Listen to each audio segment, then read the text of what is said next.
అత్యాధునిక టెక్నాలజీతో నడుము మరియు వెన్నునొప్పికి treatment Tejas spine care Somajiguda Sainikpuri Gachibowli. Andhra Pradesh రాజధాని అమరావతికి సంబంధించి చుట్టుపక్కల మరొక అరుదైన ఆకర్షణ రాబోతుంది. అదే high speed suburban rail.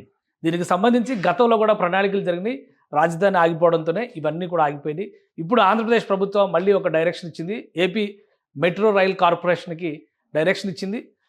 Suburban రైల్కి సంబంధించి సబర్బన్ హై స్పీడ్ రైల్స్కి సంబంధించినటువంటి అధ్యయనాన్ని ఇమీడియట్గా కంప్లీట్ చేయాలనేటువంటి ఆదేశాలను జారీ చేసింది. దీనికి సంబంధించి అర్బన్ మాస్ ట్రాన్సిట్ కంపెనీ, ఈ కంపెనీకి బాధ్యతలు అప్పగించారు. ఇమీడియట్గా దీనిపైన డిపిఆర్ రెడీ చేయబోతున్నారు. ఏ మార్గాల్లో ఇది వస్తుంది, ఇది రావడం వల్ల కలిగేటువంటి ప్రయోజనం ఏంటి, ఇప్పటికే ఉన్నటువంటి విజయవాడ నగరం గుంటూరు నగరాన్ని కలుపుతూ మధ్యలో ఉన్నటువంటి చిన్న చిన్న పట్టణాలను కూడా కలుపుతూ దాదాపు 80 కిలోమీటర్ల రేడియస్లో గతంలోనే కొన్ని ప్రణాళికలను సిద్ధం చేసింది. ఇప్పుడు తాజాగా మళ్ళీ అధ్యయనం చేయబోతుంది. దీనికి సంబంధించినటువంటి ఆదేశాలు ఆంధ్రప్రదేశ్ ప్రభుత్వం ఇప్పటికే ఇచ్చేసింది. ఇది ఆంధ్రప్రదేశ్ రాజధాని కోర్ క్యాపిటల్ ఏరియా అమరావతికి మనం ఒకసారి చూస్తే కనుక ఈ ప్రాంతంలో అమరావతి నగరం కనిపిస్తుంది. అమరావతిని కనెక్ట్ చేస్తూ, ఎందుకంటే అసలు పాపులేషన్ అంతా ఉన్నది ఇటు విజయవాడలో ఇటు గుంటూరులో. కొత్తగా డెవలప్ అవుతున్నటువంటి నగరం అమరావతి కాబట్టి దీన్ని సెంట్రిక్గా చేసుకుని ఇప్పటి నుంచే డెవలప్మెంట్ చేయడానికి అవకాశం ఉంటుంది. కాబట్టి విజయవాడ గుంటూరు నగరాలకు సంబంధించినటువంటి రాకపోకలు అమరావతికి కనెక్ట్ అయ్యే విధంగా ఇప్పుడే ఏర్పాట్లు చేస్తే కనుక ఖచ్చితంగా ఈ ఏరియా డెవలప్ అవుతుందని చెప్పని రాష్ట్ర ప్రభుత్వం భావించింది.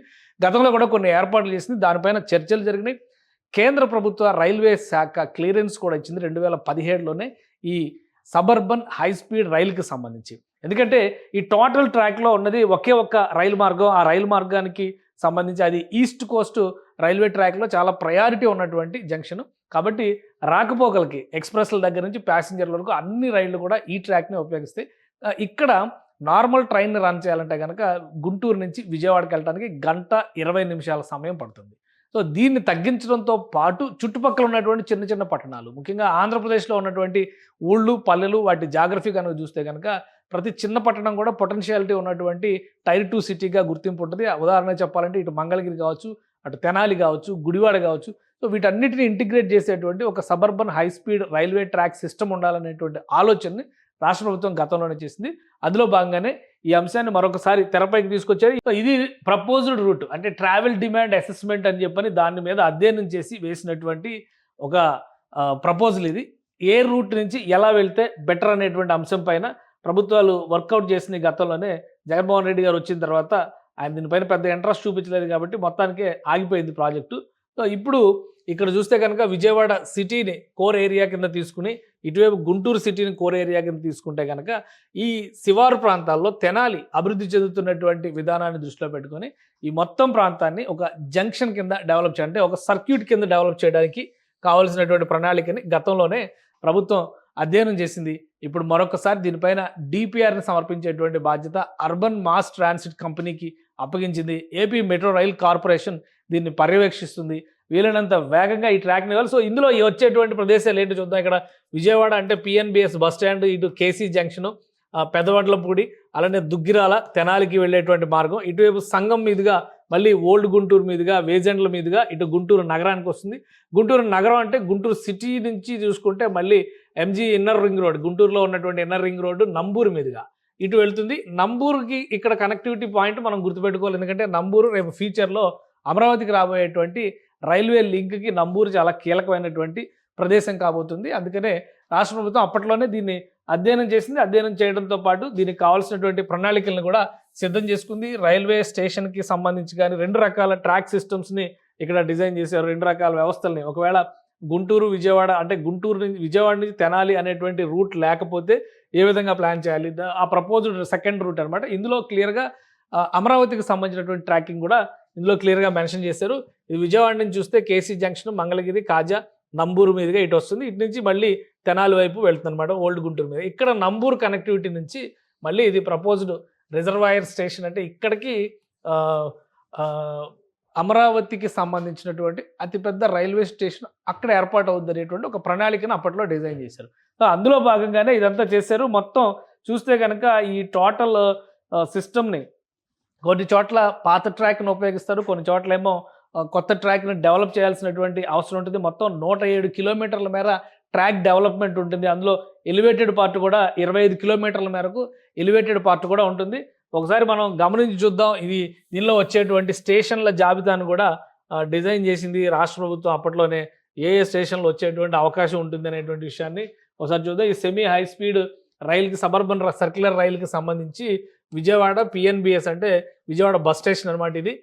అలానే కృష్ణా కెనాల్ మీదుగా పెదవడ్లపూడి, చిలువూరు, దుగ్గిరాల, పొలకలూరు, ఇక్కడ నుంచి తెనాలి రీచ్ అవుతుంది. తెనాలి ఒక సెంటర్ పాయింట్ అని చెప్పి మనం అనుకుంటే, విజయవాడ స్టార్టింగ్ పాయింట్ అనుకుంటే, సంగం మీదుగా వేజెండ్ల, ఓల్డ్ గుంటూరు, గుంటూరు, మళ్ళీ ఇక్కడికి వచ్చి గుంటూరు నుంచి సర్కిల్ అవుతుంది. ఇది Koritapudi Hindu college hostel, Guntur city, అక్కడ నుంచి ఎంజీ ఇన్నర్ రింగ్ రోడ్, అంటే గుంటూరులో ఉన్నటువంటి ఇన్నర్ రింగ్ రోడ్ పేరు ఎంజీ ఇన్నర్ రింగ్ రోడ్ అని చెప్పని అంటారు. ఎంజీ ఇన్నర్ రింగ్ రోడ్కి వెళ్తుంది. ఎంజీ ఇన్నర్ రింగ్ రోడ్ నుంచి ఆటోనగర్ మీదుగా గుంటూరు ఆటోనగర్ మళ్ళీ నంబూరుకి వస్తుంది. నంబూరు కనెక్ట్ అవుతుంది. నంబూరు నుంచి కాజా, మంగళగిరి, తాడికొండ, పెదపరిమి, ఇక్కడ రిజర్వాయర్స్ అంటే ఇది కొత్తగా కడుతున్నటువంటి అమరావతి రైల్వే స్టేషన్స్ దగ్గర ఉండేటువంటి రిజర్వాయర్స్ ప్రపోజల్ అనమాట అది. సో అక్కడికి ఈ ట్రాక్ వెళ్తుంది. మొత్తం మీద ఈ ప్రణాళికను అంతా కూడా అప్పట్లోనే రాష్ట్ర ప్రభుత్వం డిజైన్ చేసింది. కానీ 2017-18 తర్వాత ఇది ముందుకు సాగలేదు. మొత్తం ఎలివేటెడ్ కారిడార్ ఇందులో 25.58 కిలోమీటర్లు ఉంటుందని చెప్పని ఒక అంచనా వేశారు.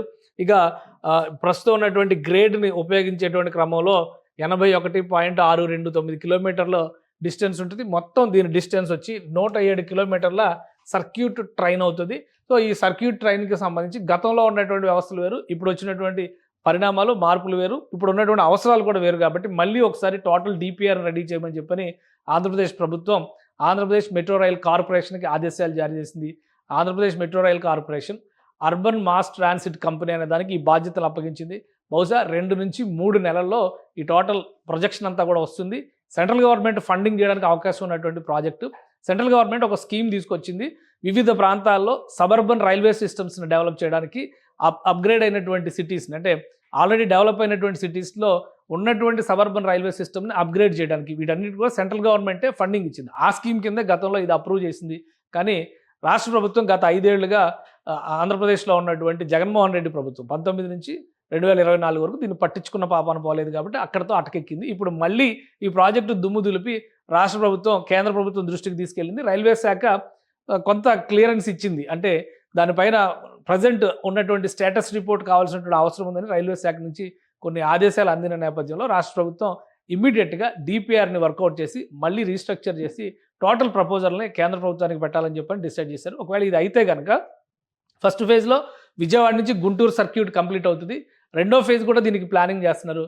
విజయవాడ నుంచి అటువైపు ఉన్నటువంటి అంటే గుడివాడ, ఏలూరు కనెక్టివిటీ వచ్చే విధంగా కూడా ఒక ప్రణాళికను సిద్ధం చేస్తారు. ఇది చేయడం వల్ల ఏంటంటే ఈ ప్రాంతాలన్నీ కూడా పెద్ద ఎత్తున జనావాసాలు ఉన్నటువంటి ప్రదేశాలు. సో ఇక్కడి నుంచి మనం ఇమ్మీడియట్గా అమరావతి నగరంలోకి ప్రవేశించడానికి కూడా ఇది రూట్ క్లియర్ చేస్తుంది. ఎందుకంటే అమరావతి నగరానికి సంబంధించినటువంటి ప్రణాళికను ఒకసారి అబ్జర్వ్ చేసి చూస్తే కనుక ఈ టోటల్ ప్రాసెస్లో 1 కాదు 4 సిటీలకి సంబంధించినంత పొటెన్షియాలిటీ ఈ ప్రాంతంలో ఉందని చెప్పని ఆంధ్రప్రదేశ్ ప్రభుత్వం నమ్ముతుంది. సో ఆ క్రమంలో చూస్తే విజయవాడ ఒక సెంటర్ పాయింట్ కింద, స్టార్టింగ్ పాయింట్ కింద ప్రజెంట్ చూస్తే నెక్స్ట్ డెస్టినేషన్ అమరావతి అవుతుంది. ఇటు విజయవాడ, ఇటు తెనాలి, ఇటువైపు వచ్చినప్పుడు గుంటూరు, గుడివాడ, ఇటువైపు ఏలూరు, మధ్యలో గన్నవరం కూడా కనెక్ట్ అవుద్ది. తర్వాత డెవలప్మెంట్ ప్రాసెస్లో చూస్తే కనుక నూజివీడు, మైలవరం ఇవన్నీ కనిపిస్తాయి. కానీ ఔటర్ రింగ్ రోడ్ వచ్చినప్పుడు ఈ కనెక్టివిటీ అంతా కూడా ఒక డిఫరెంట్ మాడ్యూల్గా మారిపోద్ది. కాబట్టి ఔటర్ రింగ్ రోడ్తో సంబంధం లేకుండా ఈ ఉన్నటువంటి ట్రాక్స్ కొత్తగా ఏర్పాటు చేయాల్సినటువంటి ఎలివేటెడ్ ట్రాక్స్ ద్వారా సబర్బన్ హై స్పీడ్ రైల్ ప్రపోజల్స్ని కనుక కేంద్ర ప్రభుత్వం ఇచ్చేటువంటి ఎయిడ్స్ ద్వారా ప్రారంభిస్తే కనుక ఖచ్చితంగా ఈ ప్రాంతం మొత్తానికి కూడా ట్రాన్స్పోర్ట్ చాలా ఫ్రీగా మూవ్ అవడానికి అవకాశం ఏర్పడుతుంది. అమరావతి నుంచి చుట్టుపక్కల ప్రాంతానికి వెళ్ళడం కూడా చాలా సులువు అవుతుంది. కాబట్టి వీలైనంత ఎక్కువ రవాణా వ్యవస్థలను ఈ ప్రాంతంలో డెవలప్ చేయాలని ఆంధ్రప్రదేశ్ ప్రభుత్వం భావిస్తుంది. అందులో భాగంగానే సబర్బన్ హై స్పీడ్ రైల్ ప్రాజెక్ట్ని మరొకసారి తెరపైకి తీసుకొచ్చింది. సుమన్ టీవీలో మీ పర్సనల్ అండ్ బిజినెస్ ప్రమోషన్స్ కోసం కింది నెంబర్కి కాంటాక్ట్ చేయండి.